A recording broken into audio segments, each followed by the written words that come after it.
very, very long time. This is why more and more endurance runners and endurance athletes are going with ketosis.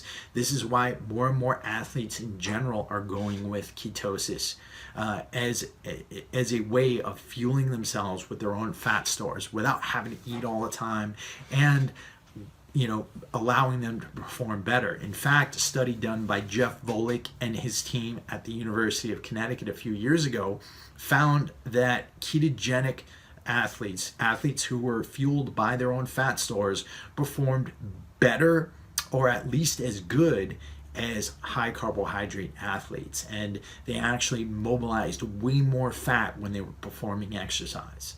So what does all this mean for you? Number one, the ketogenic diet is a very efficient way of helping you to burn fat.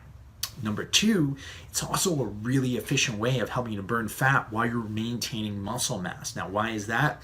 That's because when you're burning glucose for fuel, your body is always going to prefer glucose as its preferred fuel source. So when that happens and you are out of glucose, when you don't have a bunch to eat around, or if you're in a really low calorie state, your body begins to eat into its muscle mass through a process called, and this is a really big word, so don't get scared, gluconeogenesis. This is where your body begins to convert your proteins into glucose. And so your body begins to eat into its own muscle mass to give you the necessary glucose to fuel you through your day.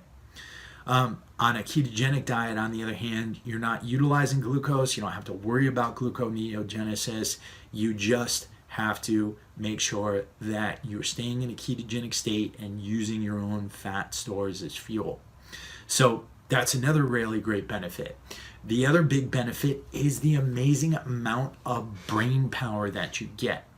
So in a ketogenic state, you don't have to worry about getting moody. You don't have to worry about getting hangry. You're literally having your brain supplied by your own fat stores. So your fat stores get converted in your liver into ketones, and your brain sucks those ketones up very efficiently, and that allows you to have lasting brain energy throughout the day. So if you're a very busy person who doesn't always have time to eat lunch, trying to get in a ketogenic state could be a very efficient way for you to operate. Now, I have to say, do I think that the ketogenic diet is for absolutely everybody? No, I do not. There are certain people out there who have deficient thyroids, who are near adrenal burnout, and those types of people need to do a good bit of work in order to make the ketogenic diet work for them eventually. But at first, they really shouldn't be on a very strict ketogenic diet. The other thing to understand here is that the ketogenic diet is not a high protein diet. And this is where a lot of people get caught up in the health issues.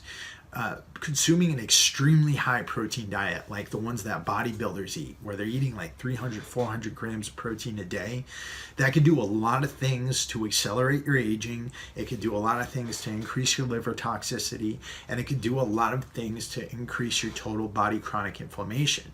So when we're talking about a ketogenic diet, we're not talking about a high protein diet. We're talking about a diet that's very high in fat, moderate in protein. You're getting a good amount of protein, but not the ridiculous amounts we see from the bodybuilding community, and very, very low carbohydrate. And so through that, you're able to maintain a good, healthy way of fueling yourself. Now, another big question that people have is, well, how do I get my nutrients? And this is the other thing. The ketogenic diet is not a no carbohydrate diet. Right? What we're looking out for are those carbohydrates that are going to cause an insulin spike. So we'll be staying away from the starchy carbs like the white rice, the potatoes, the breads, and things like that. And we'll actually be opting for fibrous carbohydrates that come from green leafy vegetables. In fact, the bulk of what I eat every single day is actually green leafy vegetables. And this is the big thing you have to remember about a diet. It doesn't matter what kind of diet you're on, whether it's vegan, whether it's the ketogenic diet, whether it's the standard American diet, whether it's the zone diet. The only two things that matter to make your diet healthy are one, the nutrient density, and two, the digestibility. So what does that mean? You want highly nutrient dense food, and I'm talking about micronutrients, vitamins, minerals, essential fatty acids. You want to make sure that your diet is packed with those, regardless of what kind of diet you're on. Two, you want to make sure that it's digestible. The reason why you want to make sure it's digestible is so that what you're eating is not actually damaging your intestines, which actually house your immune system and actually can cause, if there's damage in your intestines, it can cause inflammation throughout your body that'll lead to heart disease, cancer, diabetes, and neurological issues. So we really want to make sure that the food we're eating, that we're able to extract nutrients from it. And I talk a lot about this in my advanced ketogenic course, of which I have information below. We're putting an offer, a special offer out to all of you who are watching this free video series.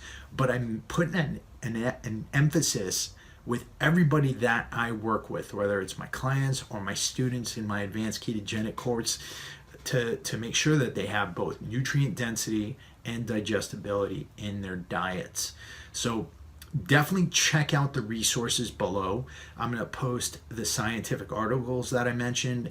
I'm going to post the free keto adaptation guide, and that's going to be very important because tomorrow I'm going to send you a video about how to get into ketosis quickly, and I'm going to post an article below that it's a heavily scientifically referenced article that talks about why saturated fat is not as bad for you as you probably thought it was.